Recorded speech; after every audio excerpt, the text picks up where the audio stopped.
case for index funds has already been made.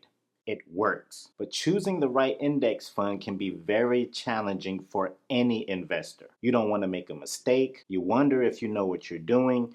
Countless hours of being up at all hours of the night trying to make the right decision for your financial future. So, how exactly do you choose the right index funds to begin investing with? That's what we're going to be discussing today.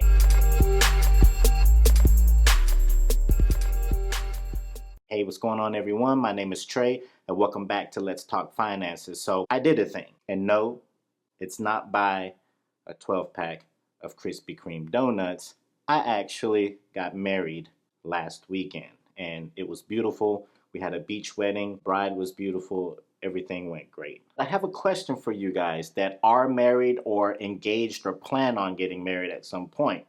How are you planning your wedding? Are you planning on going all out and spending $20,000, $30,000, $40,000 on a wedding? Or are you planning on doing more of a non-traditional wedding and saving more money, all right? Where do you stand in that decision? Put down in the comments below which route you would go. Number one, when choosing an index fund, you have to remember to keep your expenses low. And that's right, we're talking about that expense ratio. The majority of index funds as well as ETFs, exchange traded funds, charge an annual fee that's called an expense ratio. Now, even though we know that investing in index funds or exchange traded funds are significantly less expensive than those actively managed funds, there are still costs associated with buying and selling index funds. Once you identify the index that you want to begin tracking, such as the S&P 500 or let's say the Dow Jones, you want to start looking for those funds with the lowest expense ratio. So for instance, if you decided that you want to start investing in a total stock market index fund, Fidelity has the Zero Total Market Index Fund. And staying true to the name, its expense ratio is 0, all right? To go along with that, Charles Schwab has the Schwab Total Stock Market Index Fund, where its current expense ratio is 0.03%. Put this into perspective. Let's say you started investing in an index fund. You put $10,000 in to invest in it for 10 years. And in that time, you're bringing in 8% returns. But you're being charged 0.63% for an expense ratio. Now, at the end of those 10 years, you will have accumulated a total of $151,000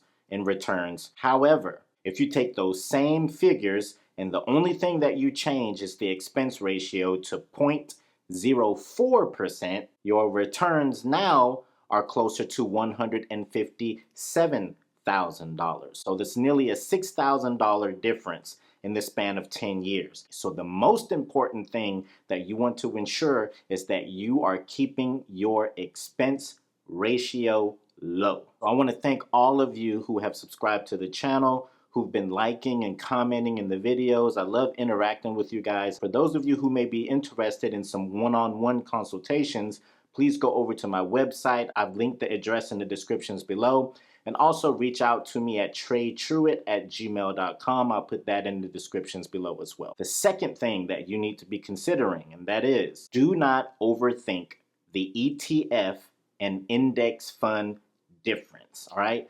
What I mean by that, I went through it, you're probably going through it right now, or you probably know someone who has gone through this, and that is, what's the difference between an index mutual fund and an exchange traded fund, and which one should I be investing in? Well, let me help you out. The main difference between the two are going to be how frequently the share prices change and also when you can trade those particular funds. Now, for an index mutual fund, you can make that order to purchase that particular fund at any time during the day. But the price will be whatever the underlying securities were or are for that particular trading day. Now, if you make that purchase after the trading day has already lapsed or closed, you'll end up paying whatever that underlying security or share price was the next trading day. Now, the difference with an ETF or exchange traded fund, it trades like a stock. However, the price of that particular share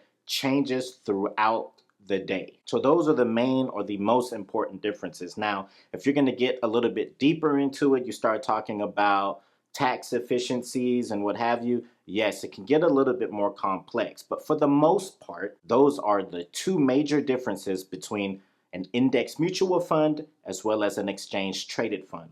But if I know you and I know you investors, you still want to know, okay, well, I got the differences. Well, which one should I choose? If you're undecided between the two, I would say that an exchange traded fund is far more practical than an index mutual fund, especially for beginner investors. One of the primary reasons that I say that is because most of the time to invest in these index mutual funds, you require a minimum deposit. Now, for a lot of people, it's like, hey, I don't want to pay that amount of money up front.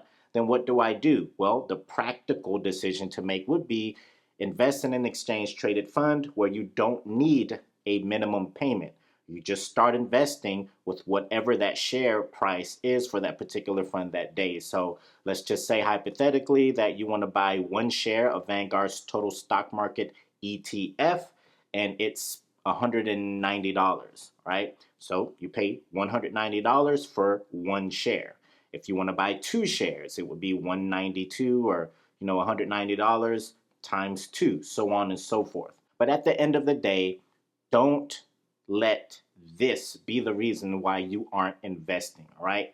Choose one or the other and go with it. You really can't make a bad decision in either one. The bad decision would be not investing, all right? But if you just want a simple answer, start investing with an ETF. And then at some point, if you decide, hey, I want to start auto investing, I want that auto invest option, I want to start investing in the index mutual fund, what do I do? Well, you would sell off the shares of VTI, right? You would sell those off. You would not inquire any capital gains taxes so long as you're reinvesting it back into your portfolios. We know that we need to keep our expenses low. We also know that we need to simply choose between an index mutual fund and an exchange traded fund. Well, how do we build a great portfolio? I get comments and emails every single day from investors asking, hey, I'm investing in VTSAX right now. I have $20,000 to put into another fund. Should I buy these 4 funds or what exactly should I be doing? My mantra is always to keep your investment strategy as simple as possible. But I've broken it down into 2 different groups that you can start investing today and make it very simple. So if you're a hands-off investor, you don't want to balance anything, you don't want to reallocate anything, you just want to dump your money and keep it moving, then look into a target dated fund. Now, I personally do not invest in target dated funds because I want control of my investments. And a lot of target dated funds are a little bit too conservative, right? But if you need more of a breakdown on target dated funds, I went over it in this video, so be sure to watch that one after this if you are interested in target dated funds. But what is a target dated fund? You are investing in one fund that has all asset classes. Stocks, you have bonds, international, you name it. It has all of it in that one fund, right? But it's based off of your retirement year. So it'd be something like a Vanguard 2045 target dated fund to where you're retiring in 2045. So it's going to invest you in a particular way up until your retirement date or 10 years past it, all right? The second option, however, which is more of a popular option, and that would be keeping control of your funds and investing in a 3-fund portfolio. And that would consist of U.S. stock, international stock, and a high-grade U.S. bond index fund. I always say to make your core holding either a total stock market index fund or an S&P 500 index fund.